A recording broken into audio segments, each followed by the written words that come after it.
so many new pieces to this IU football team. To me, that's going to set the tone on how you get ready for games on Saturday in the fall. I would put that Indiana room up against anybody else in the conference, and that's something that we typically don't even come close to saying. If you want to get total sickos committee about it, there's a position battle at long snapper too. This is the Hoosier Huddle Podcast, part of the College Huddle Podcast Network. All right, welcome back to our Wednesday night live chat for Indiana football. It's ahead of a big game this week with Illinois coming in town ranked 9th in the country. Your Indiana Hoosiers are ranked 19th. We'll have Rhett Lewis on here in a little bit. Alex Compton will join us as well. Throw your questions in the comments. We're live on YouTube and on X, so send in your messages. Thanks for joining us, Fatboy44. Yeah, finally caught a live show. We finally got it to work. is the difference. So, every Wednesday, 8:30, unless told otherwise. We'll put it in the forums as well. So, just some housekeeping things to get us started off with. IU, Illinois, 7:30, NBC, Saturday night. Parking lots open at noon. We'll have a Hoosier Huddle tailgate starting around 12:30 after we get set up out in Lot 11. I'll put the exact location in the forums as well. So look for the Hoosier Huddle flag. We'll have a couple of tents up, hot dogs and hamburgers while supplies last. Come share a beverage, talk some ball, and we'll get going. All right. Our special guest, Sun's Out, Guns Out, Rhett Lewis. Let's go. What's up, brother? What is going on? Big week this week for Indiana football. Better believe it. Fired up, man. This is a massive game at the Rock.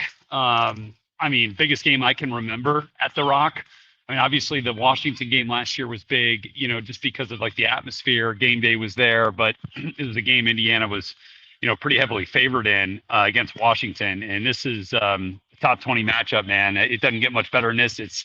I've been saying it for 4 months since we got the schedule. This was going to be a college football playoff entrance exam for both teams because it allows you some flexibility if you slip up down the stretch. This is a gotta have it as early as it is. It's a gotta have it game. Yeah, I don't see it as a total elimination game yet, but it's one that it's a resume game. It's one where you look back and could say, or you could go with the SEC does and say it's a quality loss for somebody and a top 10 win for somebody else. But it is right. A resume win. I always go back to the 2007 Purdue game as the best atmosphere I've seen. Just there's so much emotion in that game for that. But Rhett, what are your thoughts on this matchup? Where does IU have an advantage? Where does Illinois have an advantage? And who comes out on top? Keys to victory to me, first and foremost on the defensive side of the ball, is to pressure Luke Altmaier.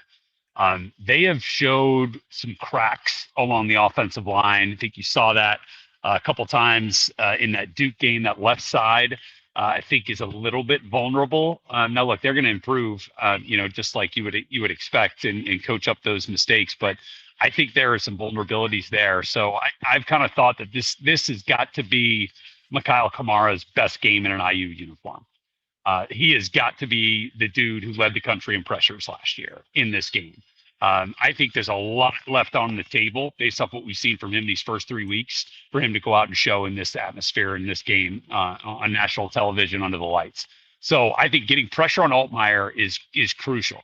He is a guy who is a very good quarterback, especially when he's got his first read available to him and he's got a clean pocket.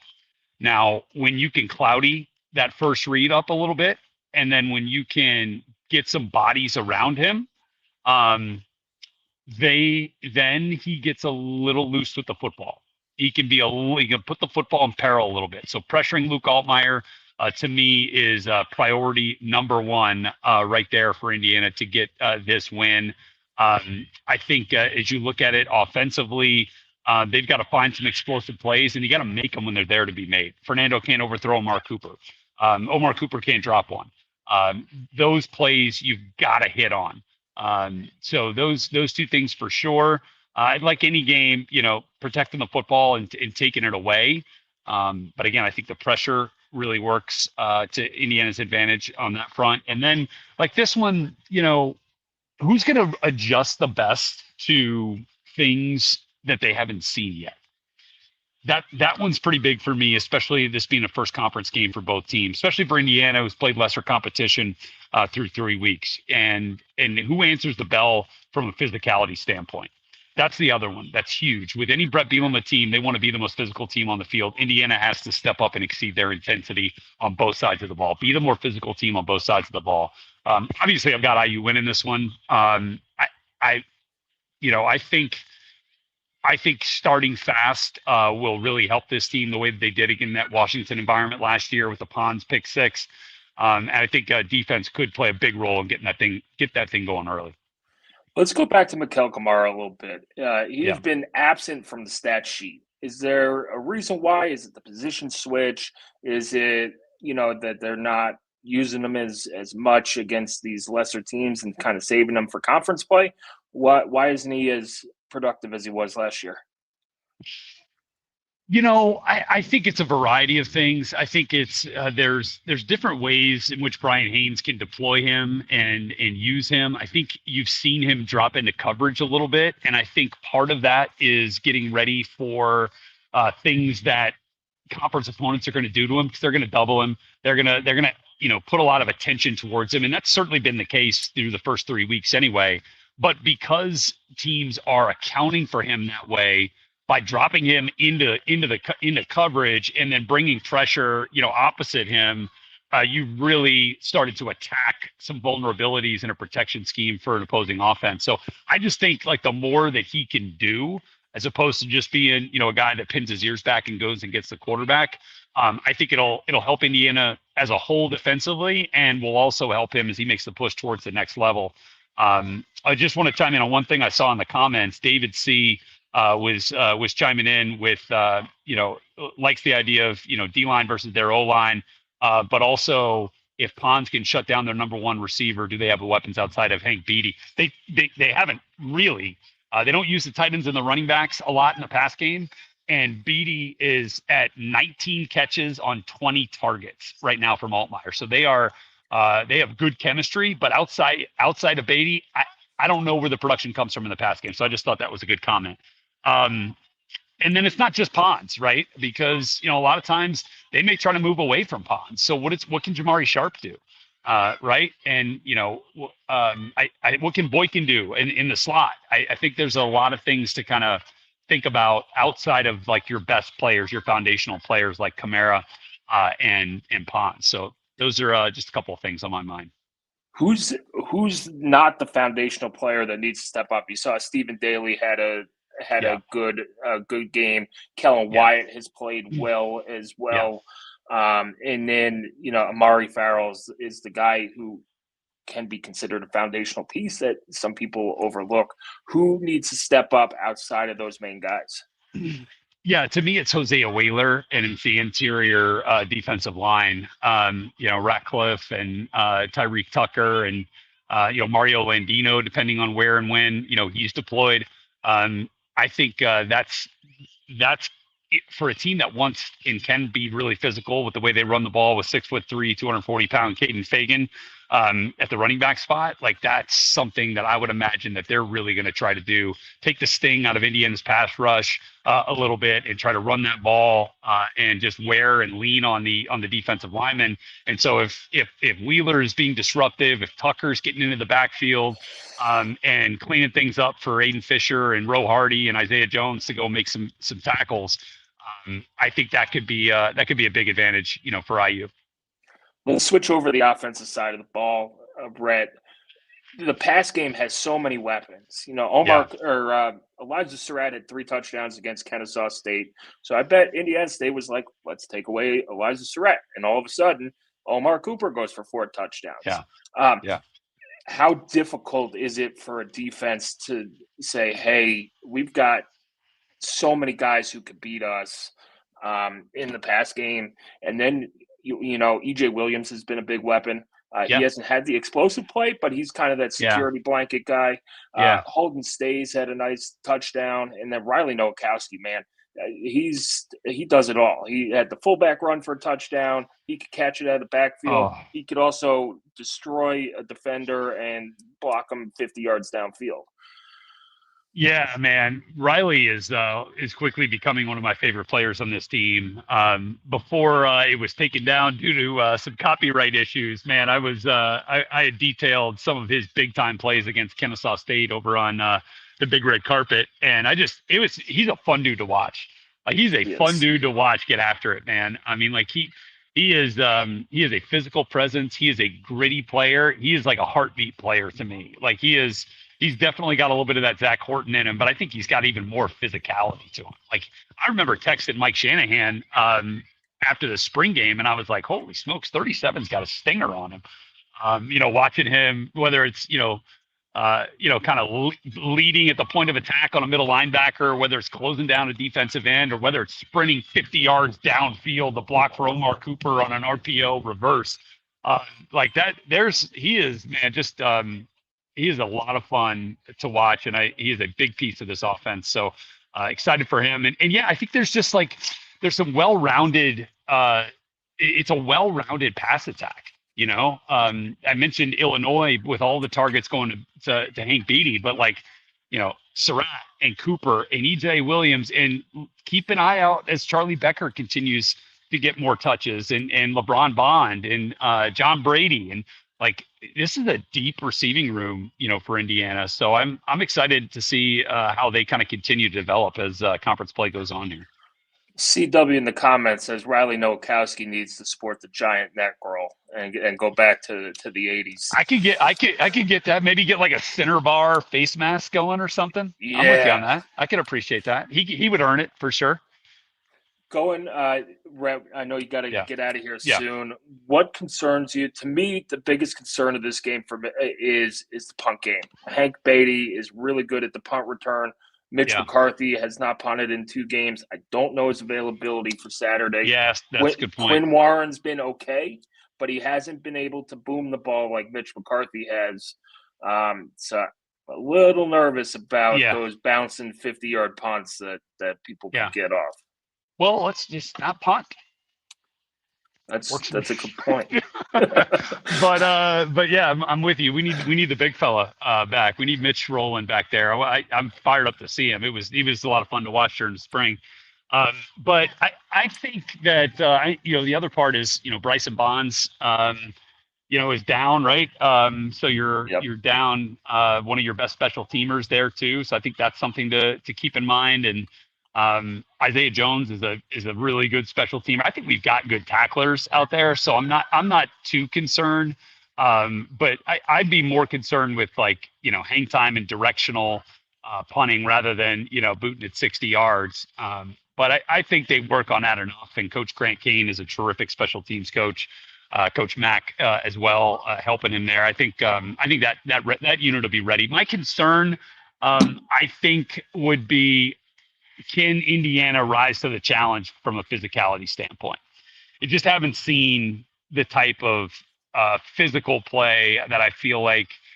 And look, Illinois got it a little bit with Duke. I think they got a taste of it with Duke. I mean, especially their offensive line had to pick up their play after that Duke game. And I don't even take Illinois out of the equation. I just think this is by far going to be the most physical game that IU has played. And so are they ready for that, right? Are they ready for that after, Indiana State and Kennesaw State? And can they really step up when they've got to hold the line, when they've got to hold the point? And I think they will, but I think that's just a little bit of the unknown to me at this point. Awesome, Rhett. Thanks for joining us. You got as it, brother. Always, get back to your run, and we'll see you on Saturday. Yeah, man. I'll see you Saturday. Rhett Lewis, Big Ten Network, Big Red Carpet, NFL Network. See you later, pal. All right, we bring in Alex Compton. Some good comments in the thing. In our comment section, Alex, we had Rhett Lewis on to talk his expert analysis about the punt game, which just don't punt. Love it. couldn't have said it better myself. Do I count as a special guest? I know you tweeted we might have a couple on. Sure, we'll Okay. count Sweet. it as a special guest. I'll take it. I'll take what I can get. So on the injury front, yeah, there's been no news. Look, nobody really asked it at press conferences. I tried to kind of ask it through another question, but there has been – Sig's not going to update injuries. I don't think Baldwin's a season-ending injury. I don't think Mitch is a season-ending injury because he'll announce those because he did that with BB and Bryson Bonds. And Morris, too. Yeah. Yeah, and Tyler Morris seems like 100 years ago. Right. So, yeah, feel free to drop questions in the comments section. Alex, you're out in Illinois, in Chicago, and well, it's Northwestern's town, but they're Chicago's Big Ten team.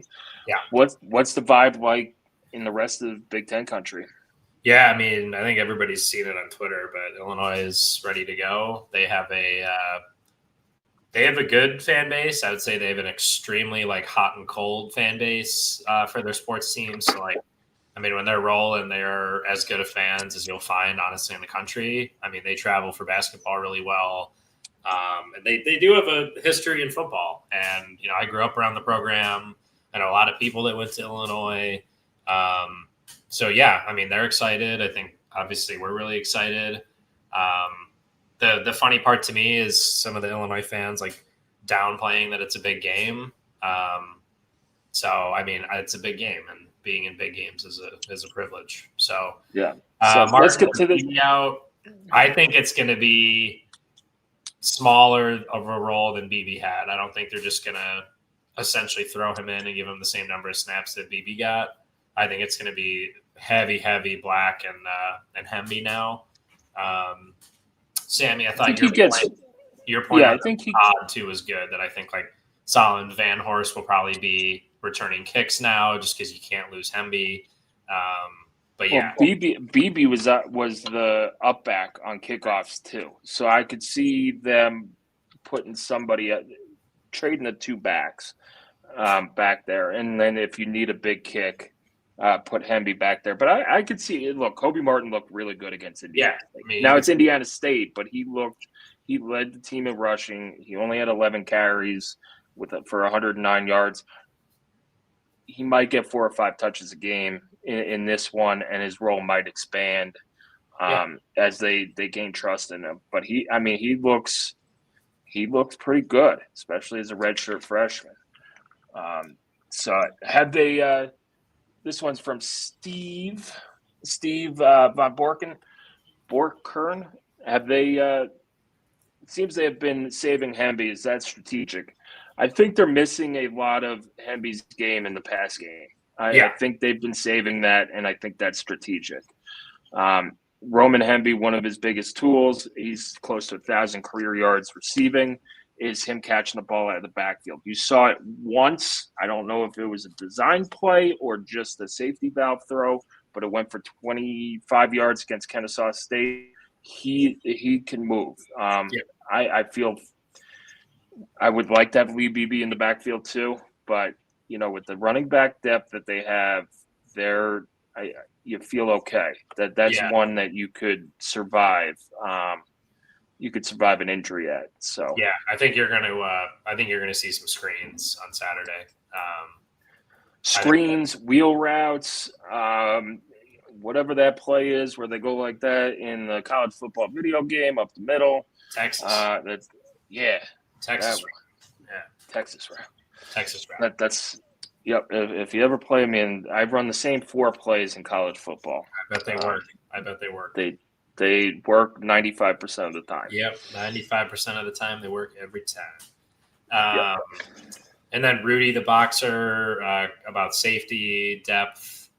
I'm terrified of the safety depth. I've said that all off season. I thought they needed to add at least one more guy in the portal. Granted, Baldwin has not played, but still, I am terrified.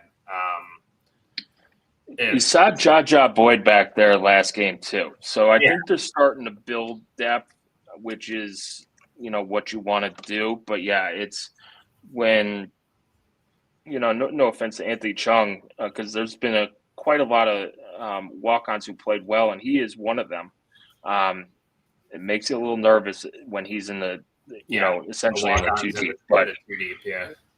Yeah, but I mean, Clay Connor has been awesome on punts, and he should have 2 more punt blocks than he has.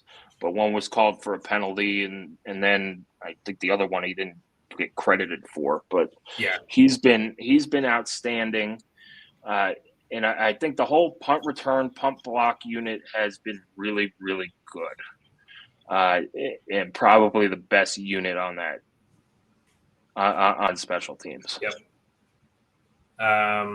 Question from Luke, Illinois' biggest strength on the defensive side of the ball. Their front seven is solid. I think their secondary is where you can really get them. So if you're looking at matchups on paper, that's a really good matchup for Indiana.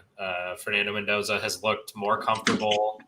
He's looked better in the pocket. He's gotten the chemistry down. It seems like every week he's looked a little bit better with his receivers in terms of timing, chemistry, the reads, all that stuff, which is what you want. And that's exactly what we saw with Curtis Rourke last season. So I think the secondary is where you get Illinois. Their front seven is pretty good. They have 2 defensive tackle transfers that are pretty good. And then Gabe Jacas is probably one of the better linebackers in the country. Yeah, he's a game breaker. Yep, he is a monster. So he'll play like outside linebacker edge for them. I mean, he is a dude. Like, he would start just about anywhere in the country. He'll probably be first team All Big Ten, second team All Big Ten type of guy. I mean, a monster. So they'll obviously identify that. It's not like he can sneak up on tape, much like Fisher and Pons and other guys for IU won't sneak up on tape anymore. But that is the matchup for me. I think the front seven is solid. Their D tackles are good.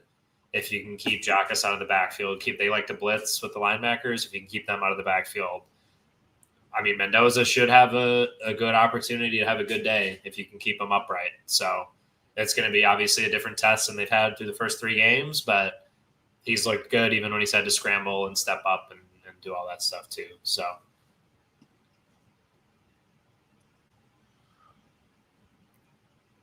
Yeah, the atmosphere around this, the buzz around this game is, I kind of want to say it's more than the Nebraska game last year. It's more than Washington. Well, they had Big Noon kickoff and College Game Day, and there's a ton of buzz. But nationally, this just, it seemed like those people came to IU because they were a nice story. Yeah.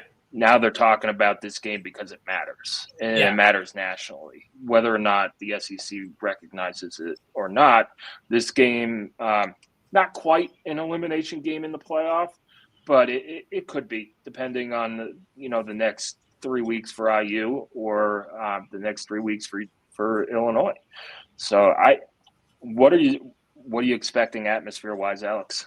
It's gonna be great. I think the difference between this game and the Nebraska game from last season is everybody has been talking about this game since March, us included. Like, everyone figured both teams would be 3-0. Everybody figured both teams would be ranked. Everybody figured this would be a game both teams had circled on their calendars, that the national media would have circled on their calendars, all that kind of stuff. And it is. And here we are. And it's been 6 months since we've started talking about this game. It's hard to not look ahead, so I give both teams credit for playing pretty well in their 3 non-conference games. But yeah, so I think it's going to be rocking. I think you saw this game sell out really, really early. I think you've seen the red out. I think you've seen people seem excited. I know a ton of people going down, which is great. Like, there's a group from Chicago I know that has a 20-person outing going down there. It's going to be awesome. Night game, NBC, awesome commentary crew. I expect Memorial Stadium to look great on TV like it does when it's full, and I expect it to be as loud as it was last year. And even when we played Illinois to open the season up, 3 years ago, 4 years ago? Mm-hmm. 3 years ago. I mean, that was rocking. That was a Friday night. That was a great crowd, really good atmosphere, and we stunk. So I expect it to be raucous. but IU won. We did win. It was fun. I was there. I can confirm. I played just an atrocious round of golf the next morning at FOW. The game day loggers, after a win, they go down pretty easy. And Got to aim for the center hole. the 7:30. Yeah, that's right. Yeah, the 7:30 tee time. Maybe not. Yes, it is. Fat Boy 44. Just a reminder. It is a red out. I'm not a huge fan of the red out, just because most people wear red anyway, so it doesn't seem super special. But when they did it last year for Washington, it was pretty cool. So let's. Here's a comment from Luke. I know Rhett touched on it a little bit, but in your guys' opinion, how do you think they get Altmaier uncomfortable? I think you're going to see blitzes from Boykin, which they did a couple of times, and then you could always send Elijah Hardy in there as well as Aiden Fisher can blitz. I think you blitz them and trust your secondary to shut down the receivers and tight end. If they have to keep in a tight end, that makes it just that much easier to defend them. Yeah. Same with the running back, Fagan, but they I think they let up 8 tackles for loss against Duke, something like that, and a bunch of sacks. So IU likes to do a lot of twisting, a lot of stunts on the defensive line, and then they'll send the linebackers through different gaps too. And then last year, you saw it with Tony Jones at that rover position coming in at the rover position of blitzing. So I think you see Boykin in that role. He's gotten into the backfield a couple of times, and then Pons has been on some corner blitzes as well. He's always good for a tackle for loss. So that's how you make him uncomfortable. Yeah, he's a big rhythm quarterback too. I mean, a lot of guys are, but he'll hit 7-8 in a row if he can do the same thing, and then you can make him uncomfortable, and he'll miss some throws, he'll overthrow some balls. He gets happy feet a little bit. I mean, he'll scramble. He's a really, really good athlete. He's really good at stepping up in the pocket, extending plays. So he's good at that. So IU's going to have to keep him in the pocket. IU did a better job against Kennesaw State and Indiana State than they did in week 1 on those extended scrambling plays. But yeah, they can make him uncomfortable. I think they'll show some different looks. I think they'll get creative and show a lot of that exotic stuff that Brian Haynes likes to do that they really haven't used through the first 3 weeks. So it's not going to be stuff that we didn't run last year necessarily, but so they've had all of camp and 3 games on tape now to really work on this with some of the new guys. So I think you'll see a lot of new stuff on Saturday, defensively especially. Are they crazy enough to throw? Yeah. Look, every team in the Big Ten, yeah, and they're going to have to. Beatty's a stud, but because you're essentially forfeiting that matchup if you don't. Yeah. If you just avoid him. So look, if you test him and he picks one off, do you go back to the well again? Maybe you think twice about it. But I think Beatty will line up everywhere. He's played in the Wildcat. He's played in the slot. They'll put him outside. We'll see if they just tell D'Angelo Ponce you're going to follow him. Which we'll see. Didn't do a ton of last year except for Jeremiah Smith. He followed him around. Other than that, he kind of stayed out wide. So we'll see. So in coverage at least. Yeah, I mean, look, Scott, I think it's the Big Ten. Illinois thinks they're good. They're ranked in the top 10. They're going to think their guy is better than our guy, and that's how it is in the Big Ten. So I don't think teams are going to, unless it's a Jeremiah Smith, I don't think teams are going to totally scheme their best players out of game plans. So Beatty's their best weapon on offense, undoubtedly. So yeah, I think they'll throw at him, and Pons has to be ready. Pons is really good, but so is Hank Beatty. So they'll both have to be ready. But yeah, Illinois is going to think their guy's better than ours. We're going to think our guy's better than theirs. So that's the fun of playing sweet games like this. Yeah, this is, I mentioned it with TJ in our podcast. This is what you sign up for, right? When you come to Big Ten school and go to school with the big football program. Now, IU's not a huge football program, but these are the games that hey, this is what I signed up for. I signed up for a top 20 matchup, signed up to be on national TV. So, I think the fans are going to bring it. So it'll be awesome. Yeah. So, all right, we are live on YouTube and Twitter. We've got about 321 people in here right now, 322 in here right now. Alex, if you have questions, comments, concerns, throw them in the chat. We'll try to answer them. Tickets are going for $350 on StubHub. Well, I sold mine for too low then. And a lot of money. I get it. But this is why when IU was like, buy season tickets, it's preferred pricing. And everyone was like, but you raised the price of season tickets. What the hell? Blah, blah, blah.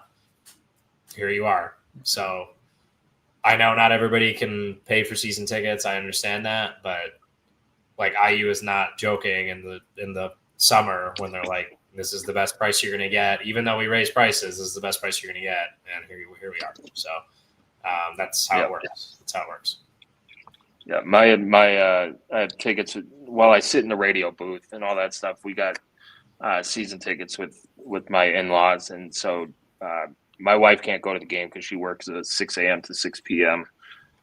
shift in the morning, like Saturday, and it's just not possible for her to go down. So to get a couple $100 for each for 3 tickets, I'll take it. So I think it's a good thing.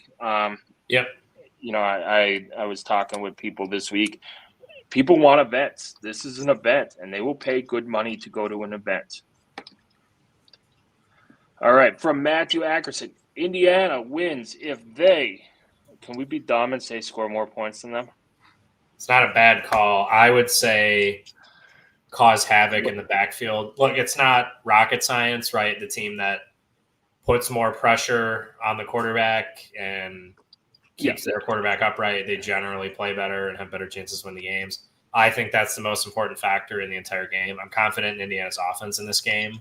I think if you can make life difficult for Altmaier and you can hit their bigger running backs in the backfield or close to the line on the that first hit, I think that's going to be the difference in the game.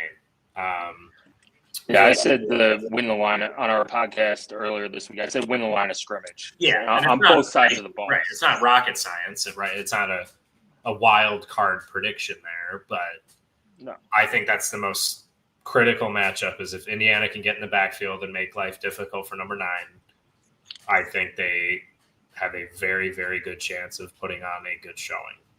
And I think IU will move the ball. I think IU will score points. I'm pretty confident they'll protect the ball like they always do. I'm confident they'll play well on special teams. I think the biggest matchup is can you get in the backfield when Illinois is on offense?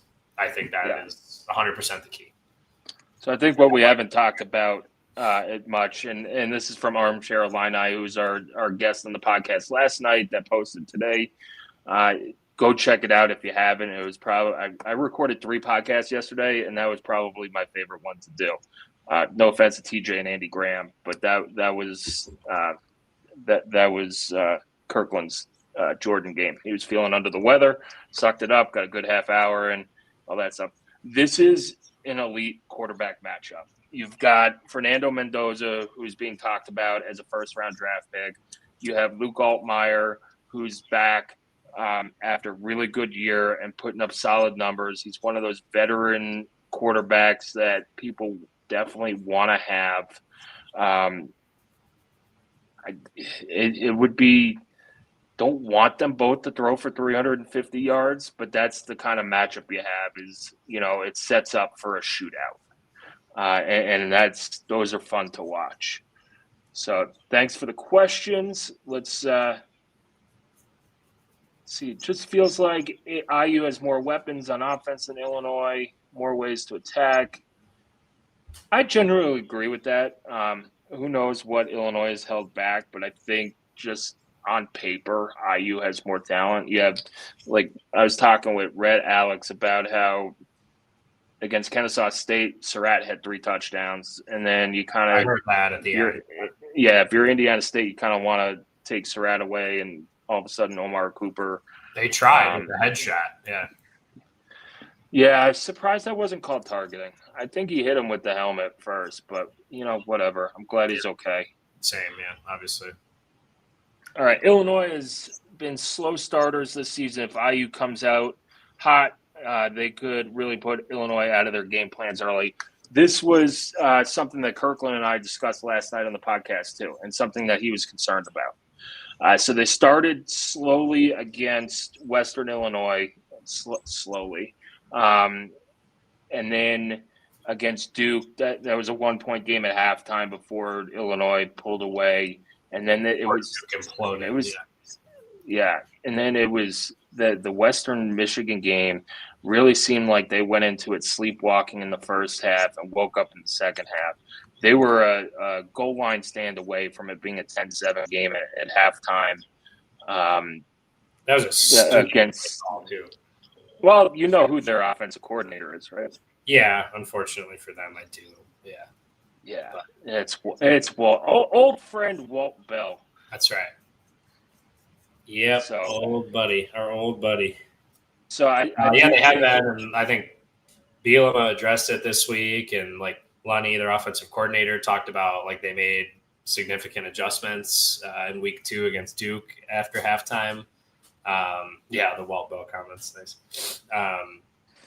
So yeah, that is if you look at it, Indiana has been really good coming out of halftime as well, which you always like to see. They were really good coming out of halftime last year, but if they are ready to go, you could jump on Illinois early. Now, Illinois is probably going to be ready to go. They'll probably be pumped up, excited. I think IU's done a pretty good job at being even keeled in those emotional games, like playing solidly and fundamentally to start the game. I think outside of the Jeremiah Love touchdown against Notre Dame, like the Ohio State and the Notre Dame games, like IU played very fundamentally solid first halves minus the O-line issues at Ohio State. So, which is good. So we'll see. That was one thing I kind of highlighted too, is they have started sluggishly or slowly. And it's probably not an energy thing. Like they definitely are ready to play, but it takes them a while maybe to get in the rhythm of the game, make adjustments, all that stuff. So yeah, if IU can jump out 10-0, 14-3 or something in the first quarter, like obviously Memorial Stadium will be in an absolute frenzy. Right. That's a massive deal. I'm not going to say they're going to beat Illinois like they beat Nebraska last year, but that's the buzzsaw Nebraska ran into. IU takes the ball, goes down and scores a touchdown. Nebraska's kick returner takes the ball out of bounds at the 1. All of a sudden, you're backed up at the 1-yard line with the freshman quarterback. And here's the difference. You had a freshman and now a senior quarterback in Luke Altmaier. I don't think it gets that bad, but you have the potential things could spiral quickly on the road in these games. And it could also go the opposite way for IU too. The IU fan base does have a quick reaction. And what happens if the opposite comes true and IU starts slowly and Illinois jumps out to an early lead? Does the air get sucked out of the stadium, or do people stay into it? I think last year the only time IU trailed at home was against Michigan 3-0 early in the game, and that was, I think, on Michigan's first or second drive. So it wasn't like this crowd has been used to falling behind early. The biggest deficit outside Ohio State and Notre Dame was an early 10-0 deficit at Michigan State, and they responded well. So we'll see. I think that the start of this game is going to tell you a lot.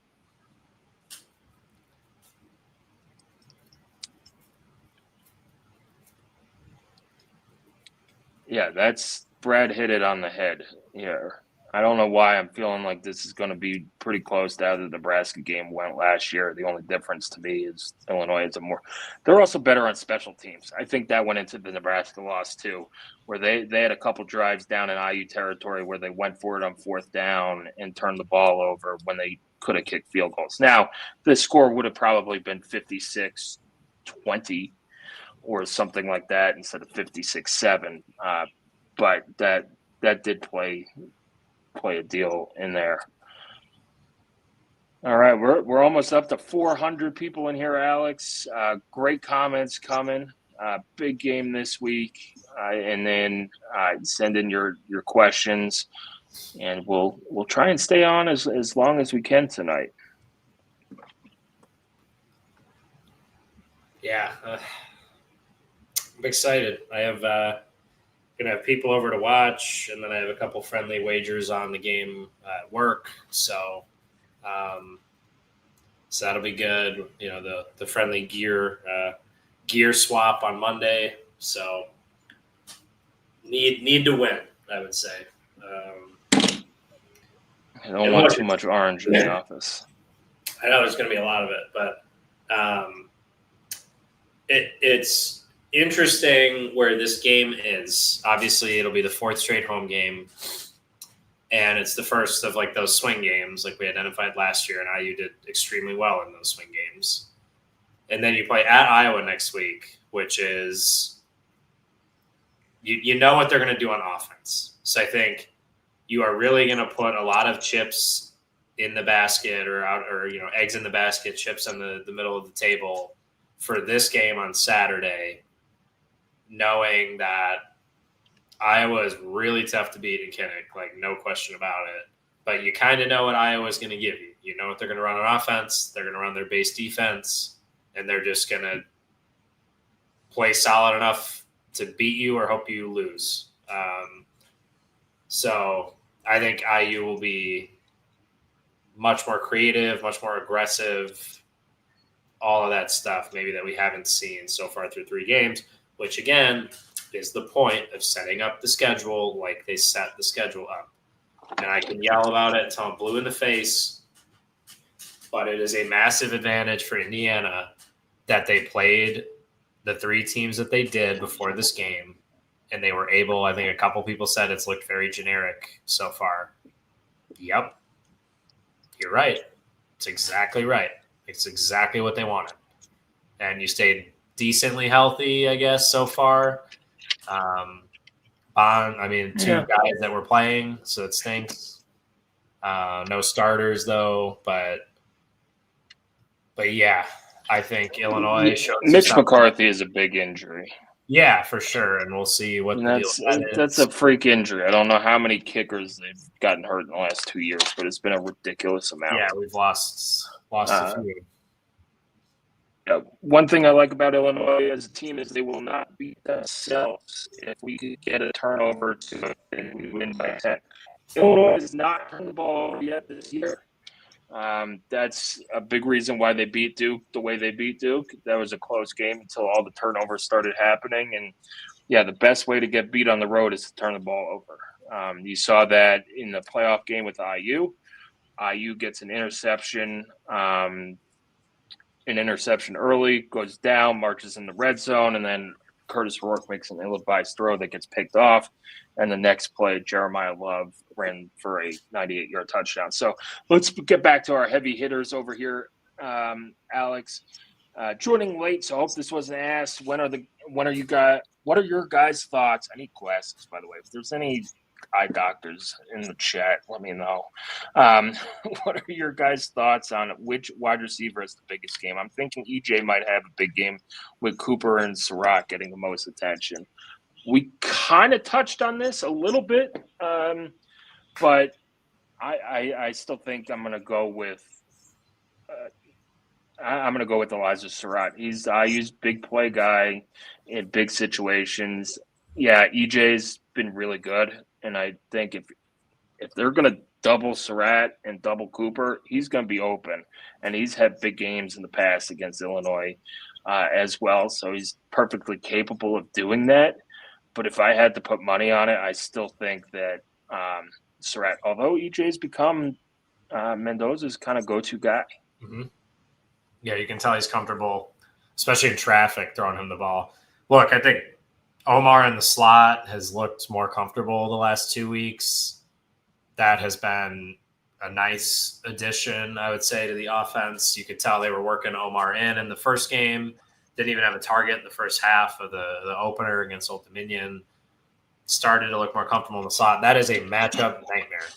If he can consistently make plays and get open from the slot with Surratt and Williams playing that boundary position, I mean, that's tough. And then if Cooper's clearing space out, David, yeah, I think you could see Stays and Nowakowski have nice games, especially in the red zone. I think this week, you're going to see a lot of stuff up the seams. IU's been pretty much throwing the ball outside of the hashes or throwing the ball pretty deep.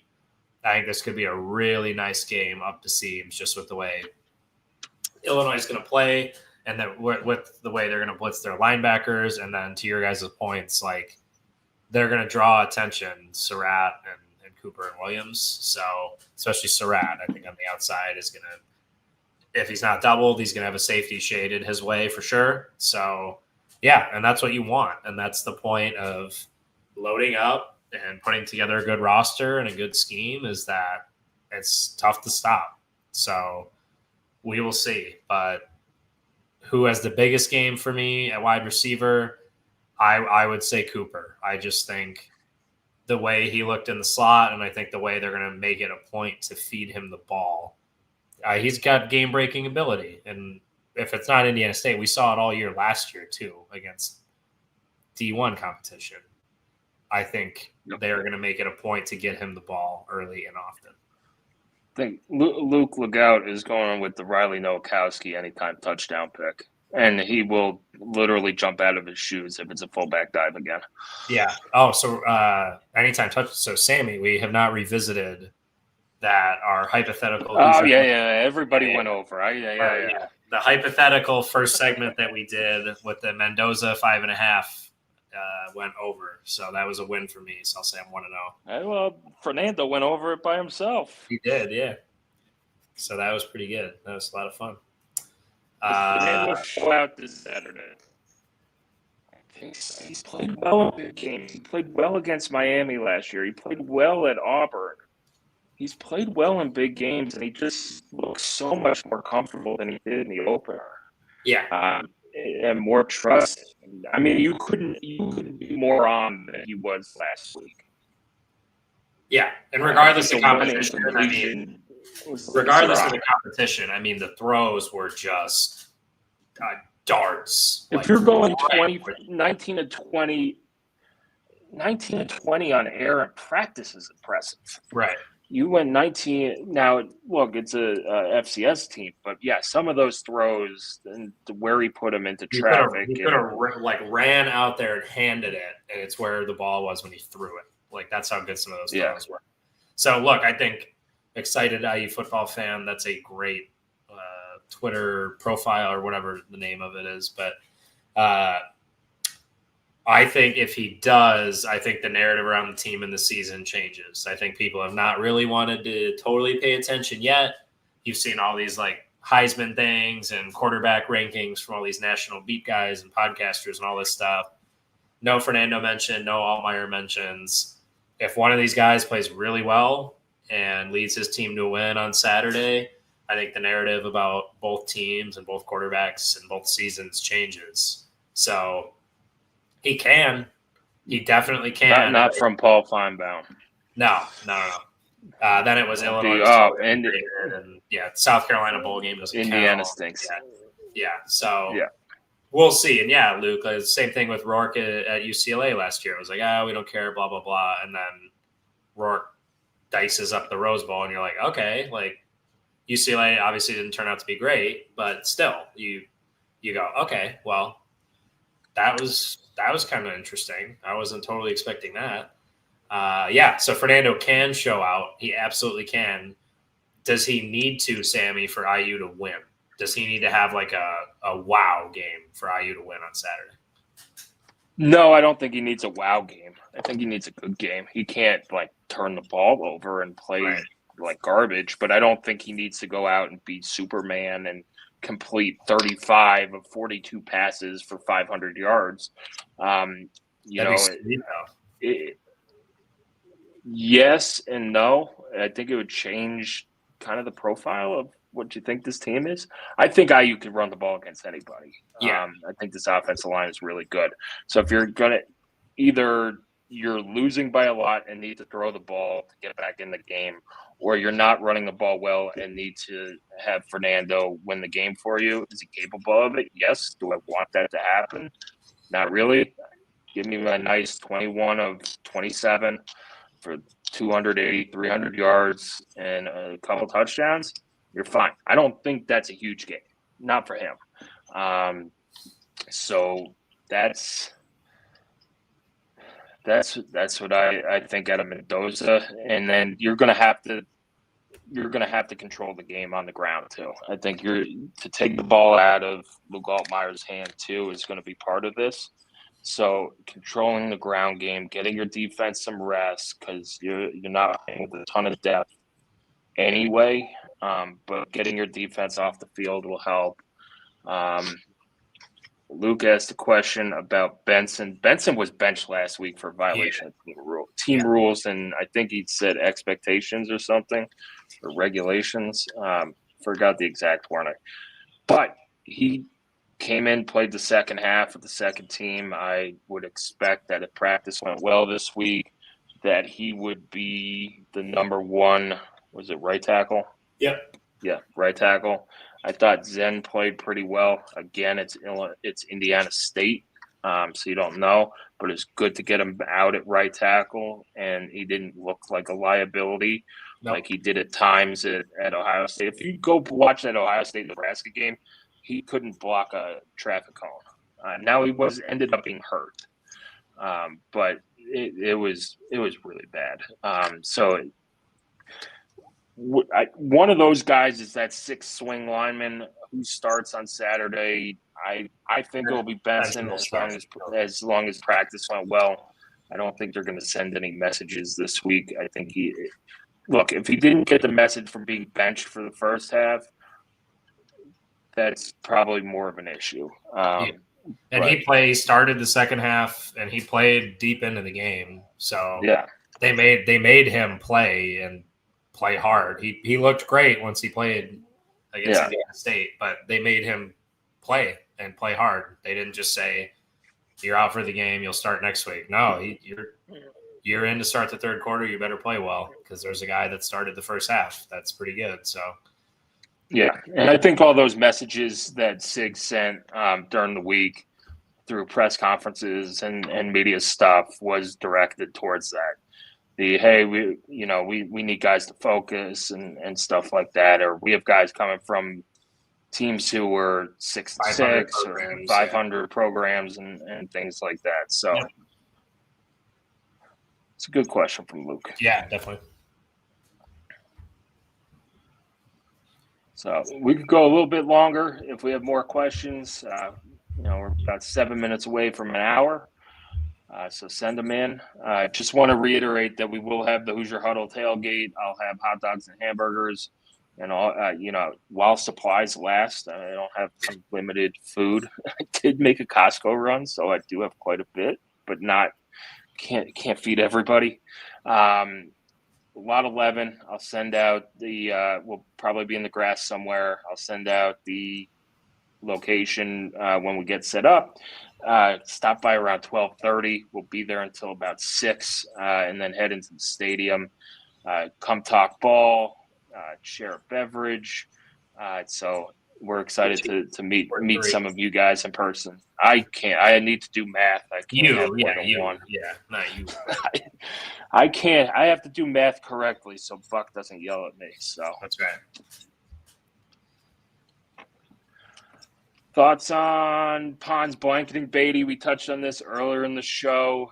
I think he follows him around, although Beatty has played the Wildcat, so maybe not at that point. But IU has also had a history of just letting them play one side of the field, unless it was Jeremiah Smith. Yeah. So. Yeah, we'll see. I mean, last year, like Nick Marsh, Pons didn't follow him around. We'll see. By the way, nobody's talking about Nick Marsh. He is awesome. He's hurt though right now, isn't he? I think he's like week to week or day to day or something. Like he might not play Saturday. I think he got banged up a little bit. But yeah, he's a stud. A stud. Yeah. So that'd be nice. We'll get him in the portal next year. That'll be good. Well, when Jonathan Smith goes to UCLA. So Yeah. who's your UCLA next head coach? So we've got Urban. You got to make a call to Urban, right? You got to make a call to. You got to tell Saban to say no. Sure. Who else is on that list? there you go. John Gruden. Yeah. No. Gruden in the NIL era, I just can't. I don't know. I can't see that going well. All right. Do you think Illini fans will travel well on Saturday? What's the definition of well? They usually travel well. I do think IU, like Michigan last year, you thought they would travel, and that game was, I would say, 80 to 85%. Ooh, Coach O to UCLA. That wasn't even on my radar. Yeah, I think they'll be, probably a good. The entire away section will be orange. I think that's what they'll do. I don't know if they moved it from like the last row or that whole section one, but I do think you see some orange shirts in the red, which is actually a pretty cool color combo. If you're doing a red out with a few pockets of orange, make it look like it's on fire. But I think, look, the campuses are 120 miles away from each other. It's an easy trip. It's a night game. You could make it a day trip if you really wanted to. Yeah. So I would say, do they travel? Okay. Yeah, they travel. They travel well, especially for basketball, like when they play neutral site games or March Madness games, which everybody's like, what's a March Madness game? But I think IU fans are excited about this game. So I think this game sold out really early. I think that's majority IU people. So they might have a few thousand, which is fine. But yeah, I think it's going to be a heavy IU crowd. Like, I don't think more than 10% Illinois, and I think that's generous, would shock me.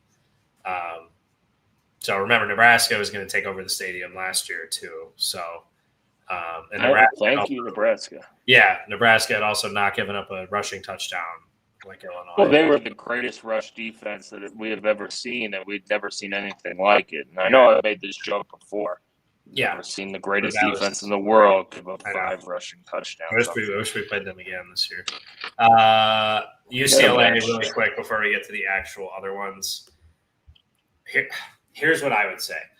They need to figure out what they want to do first. And like philosophically from like a university level, they are in debt. Like athletic department is tens and tens and tens of millions of dollars in debt. They are also paying Cal right now basically severance money for leaving because they're part of the same university system. They pay Cal like $10 million a season to like make up for the money Cal lost by UCLA leaving the Pac-12.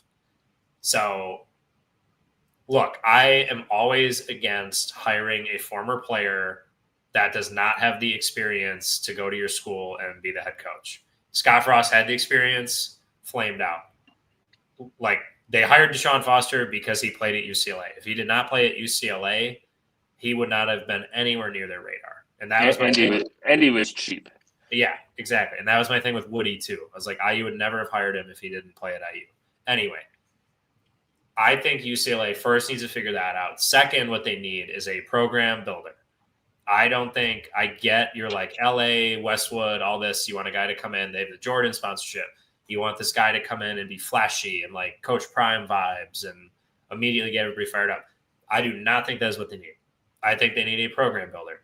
If I was them, I would hire the guy that just beat their A last weekend, Jason Eck from New Mexico, who we loved him when we played Idaho. You could see it when he was at Idaho. Like, yeah, solid, fundamentally great.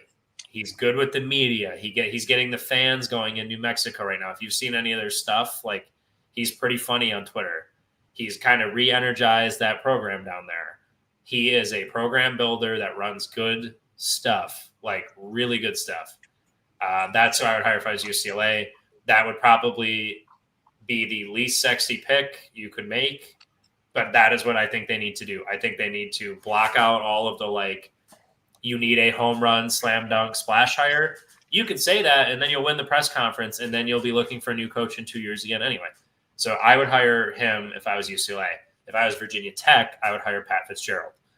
I think they didn't say one more thing on Eck, Alex. Yeah. I think he waits for the Wisconsin job to open. That'd be great. I do. He's a former Wisconsin guy. I think if he's patient enough, that job's going to open. Yep.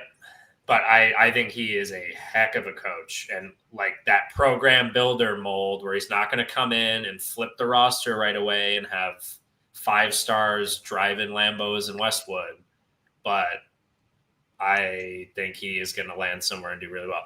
Virginia Tech, I would hire Pat Fitzgerald. He just got a fat stack of cash from Northwestern. They did not disclose how much, but he won that settlement, that lawsuit, where they fired him for hazing without actually investigating, and they ran him out of town. He won that settlement, and his lawyer said, great, perfect.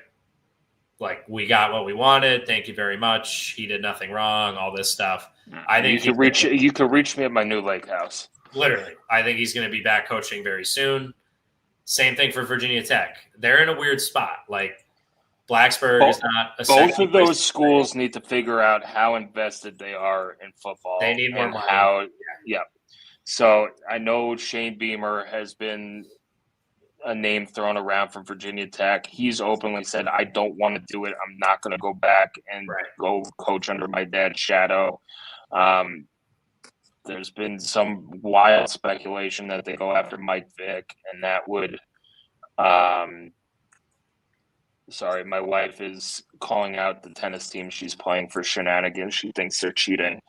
So that notification just popped up. But they both need to figure out what they're doing investment-wise. UCLA has a stadium problem. Look, the Rose Bowl is awesome to go to and awesome to visit. It is kind of old and run down, and it's an hour away from campus. Virginia Tech have shown to have a loyal fan base. Now the money is probably dried up because they've been losing, but can you reopen that faucet for NIL and donations? They have a good stadium. They have a good fan base. You're in a good recruiting area in the Tidewater area in Virginia. Now what they don't have going for them is the future. You don't know what's going to happen with the ACC. That whole thing could blow up very quickly. And where do you land? Florida State, which a lot of people probably didn't see, on Monday, they had this huge announcement with like their board of regents and the university system, but they're like launching this, I forget exactly what it was, but this whole like medical hospital program, like this thing that they've never done before. That's like prestigious and a lot of money and all this stuff. That I think is to try to get them accredited as an AAU institution, which all the schools in the Big Ten are. And I think that was kind of random and out of nowhere, but everybody was like, this is like a legit first step to getting like AAU accreditation, which the Big Ten requires. So look, if you lose Florida State and you lose North Carolina, and the Big Ten's going to 20 teams. Right. That's so who's basically be? a done deal. They probably want to get into Florida. Is it Miami? Is it Florida State? I don't know. USF. I mean, Tampa would be good, but I don't know. I don't know. South So that Florida was a sneaky little news thing on Monday that I kind of found interesting. I was like, the Brian Horst, like, now why would they do that? Yeah, and then you have another little bit of news coming out that I hate comes out during the season. One transfer portal window. Yeah. In the winter.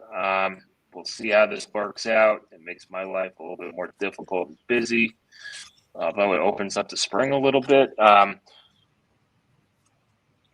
think it could help as long as it opens after the season. Now, I know school calendars and all that stuff, but you can't have people opted. You had Bo Perbula opted out of a playoff game, a playoff run.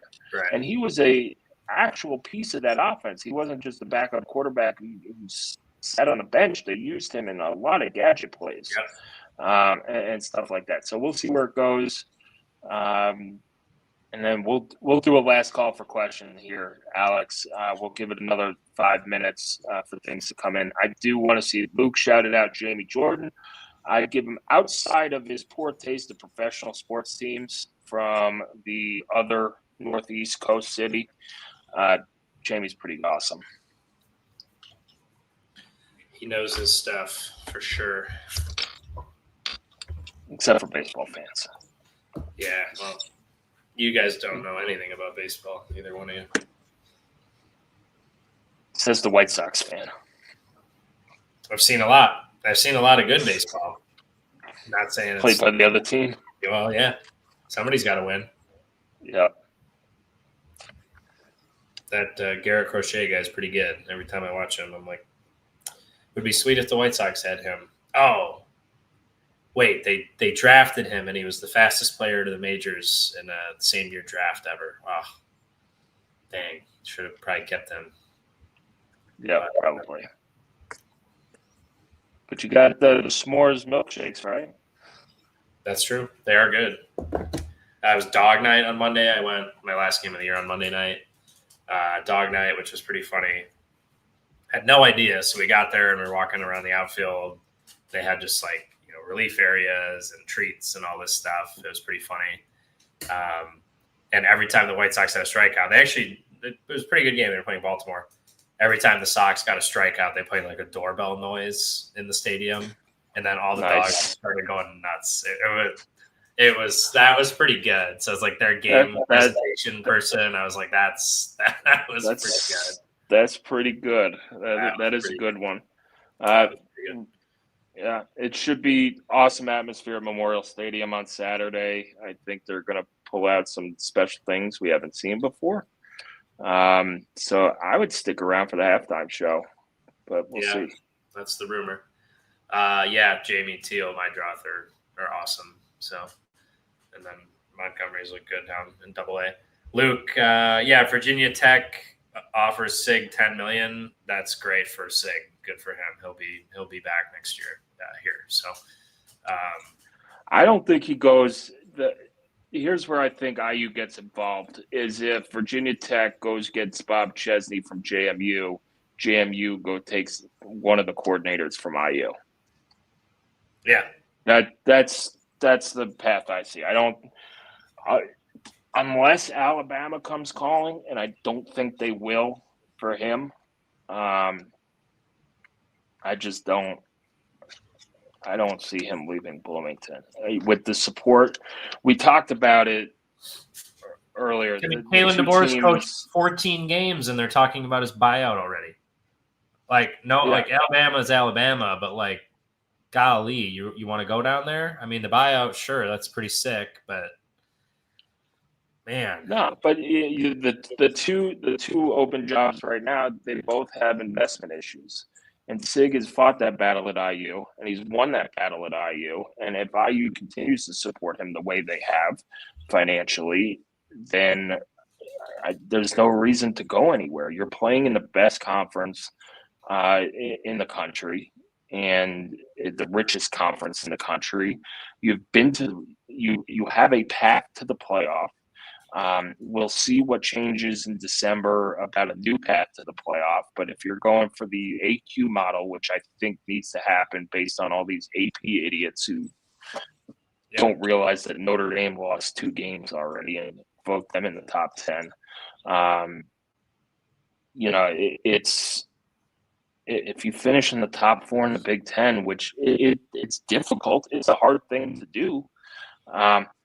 But it's completely possible. IU finished second in the Big Ten last year, or tied for second, and Penn State won the tiebreaker based on something stupid.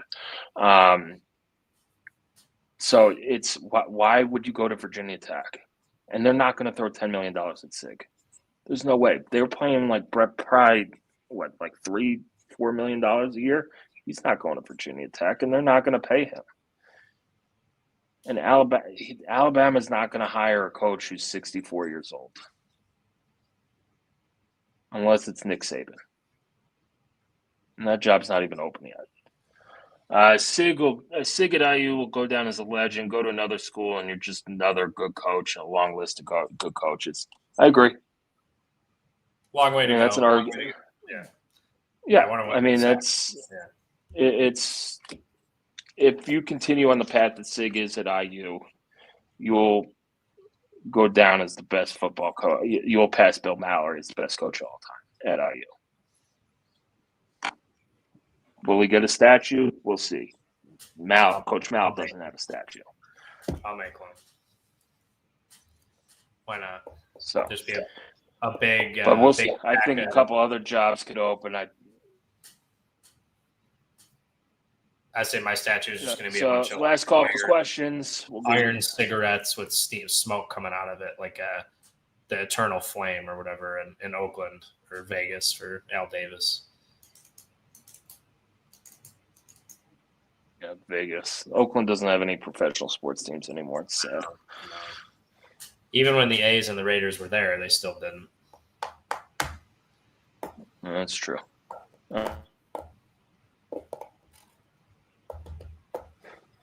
I can't talk smack.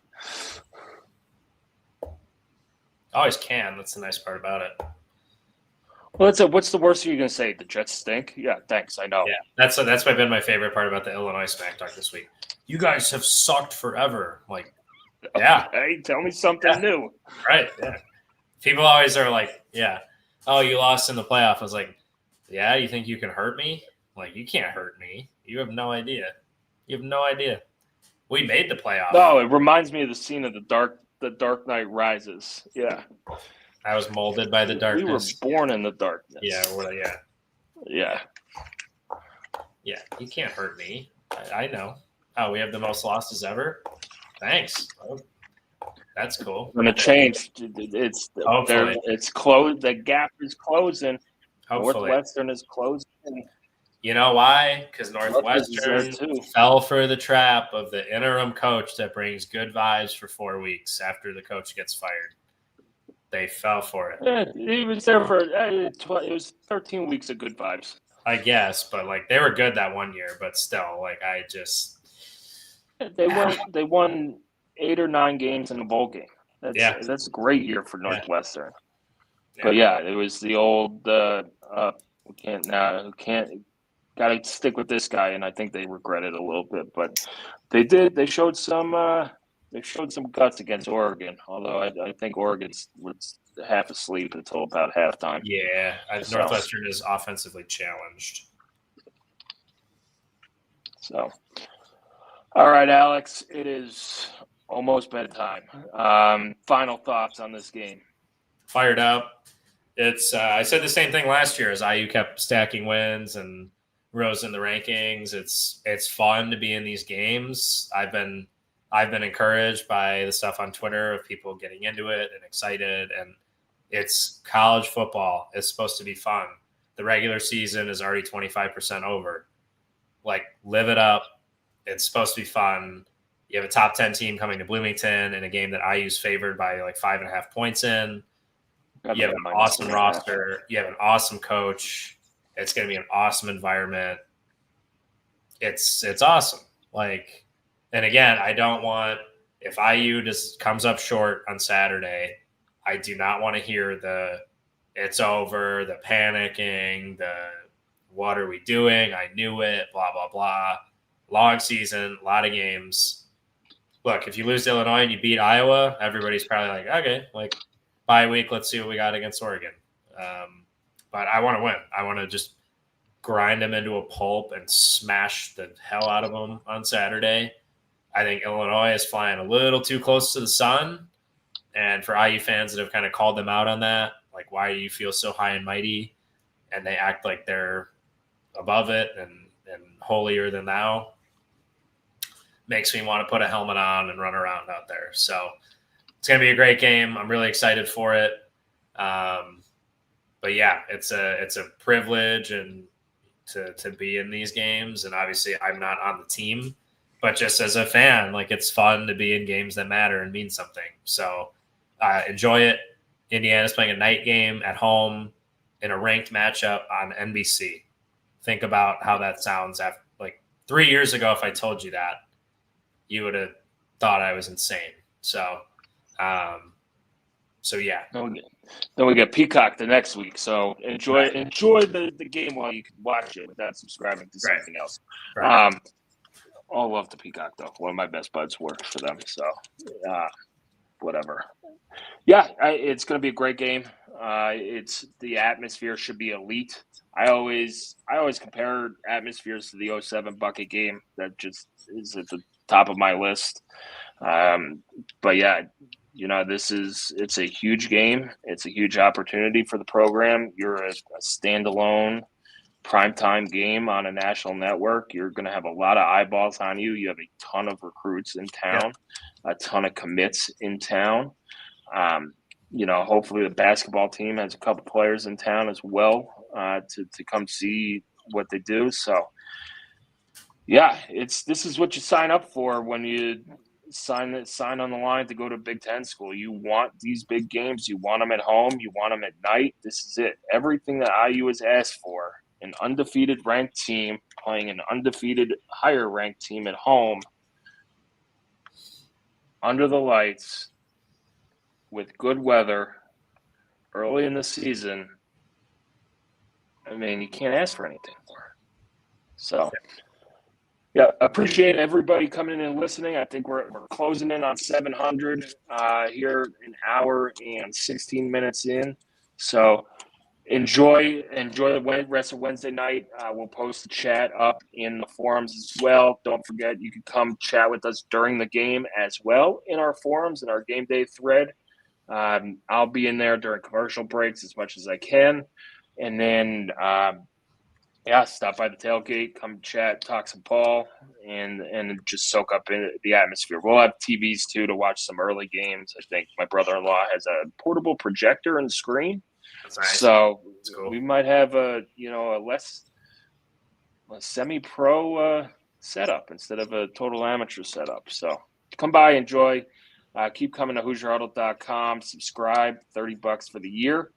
As well, we are doing a total redesign. It is under the way. I wrote the check this week. And so all those issues should hopefully be fixed sooner rather than later. I'm not going to put a date on it because when we miss the date, I will get yelled at. But it should be done hopefully soon. But yeah, thanks for sticking with us. Thanks for listening. Thanks for watching. Thanks for all the comments as well. And then we'll be back next week to get ready for Iowa. They announced that kickoff at 3:30 p.m. Saturday the 27th on Peacock. If you do not have Peacock, come join us in the chat. All right. Thanks, Alex. Oh, and big shout out. Rhett Lewis came on at the end of his run. Thanks for him. Old friend of the show coming on to talk some ball too. So thank you, Rhett.